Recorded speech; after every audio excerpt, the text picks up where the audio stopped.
from this time and place to friend and foe alike that the torch has been passed to a new generation of Americans born in this century, tempered by war, disciplined by a hard and bitter peace, proud of our ancient heritage, and unwilling to witness or permit the slow undoing of those human rights to which this nation has always been committed and to which we are committed today at home and around the world.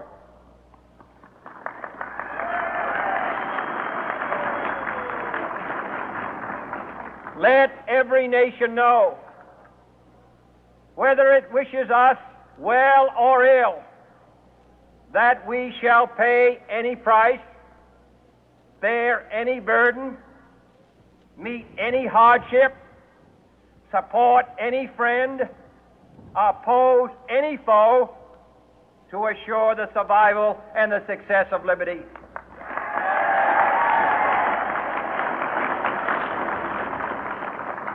This much we pledge and more.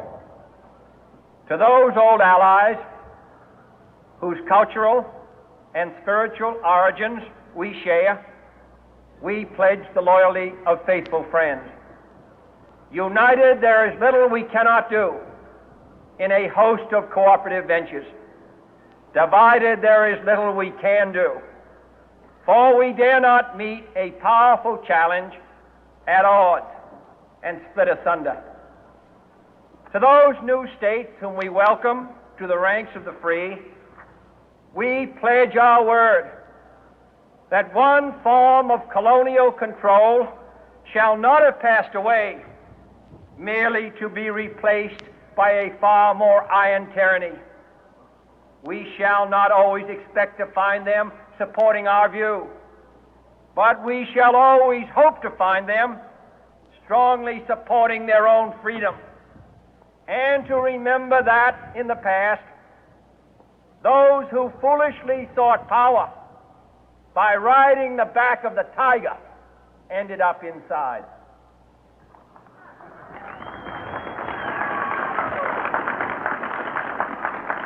To those people in the huts and villages of half the globe struggling to break the bonds of mass misery, we pledge our best efforts to help them help themselves for whatever period is required, not because the communists may be doing it, not because we seek their votes, but because it is right.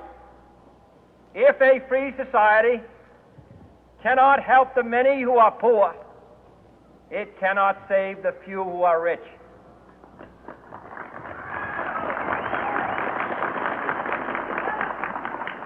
To our sister republics south of our border, we offer a special pledge to convert our good words into good deeds, in a new alliance for progress, to assist free men and free governments in casting off the chains of poverty. But this peaceful revolution of hope cannot become the prey of hostile powers. Let all our neighbors know that we shall join with them to oppose aggression or subversion anywhere in the Americas. And let every other power know that this hemisphere intends to remain the master of its own house.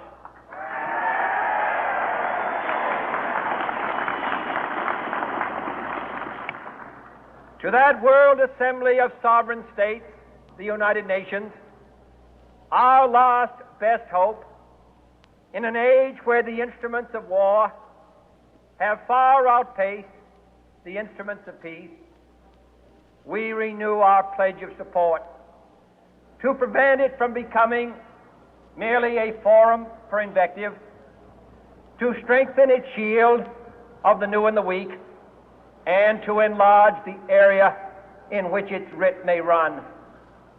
Finally, to those nations who would make themselves our adversary, we offer not a pledge, but a request that both sides begin anew the quest for peace.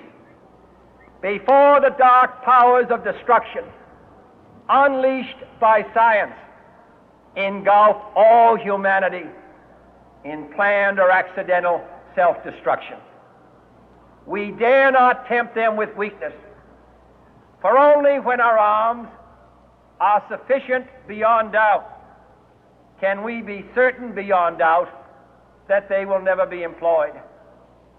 But neither can two great and powerful groups of nations take comfort from our present course, both sides overburdened by the cost of modern weapons, both rightly alarmed by the steady spread of the deadly atom, yet both racing to alter that uncertain balance of terror that stays the hand of mankind's final war.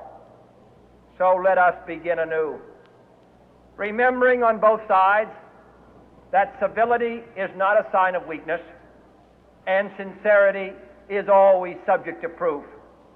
Let us never negotiate out of fear, but let us never fear to negotiate.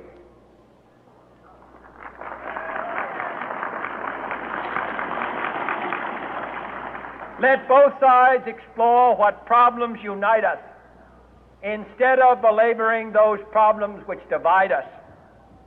Let both sides, for the first time, formulate serious and precise proposals for the inspection and control of arms, and bring the absolute power to destroy other nations under the absolute control of all nations.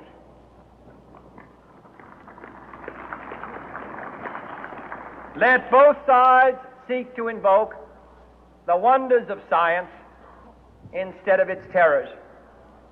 Together, let us explore the stars, conquer the deserts, eradicate disease, tap the ocean depths, and encourage the arts and commerce. Let both sides unite to heed in all corners of the earth the command of Isaiah to undo the heavy burden and let the oppressed go free. And if a beachhead of cooperation may push back the jungle of suspicion, let both sides join in creating a new endeavor, not a new balance of power, but a new world of law, where the strong are just and the weak secure and the peace preserved. All this will not be finished in the first 100 days, nor will it be finished in the first 1,000 days, nor in the life of this administration, nor even perhaps in our lifetime on this planet. But let us begin.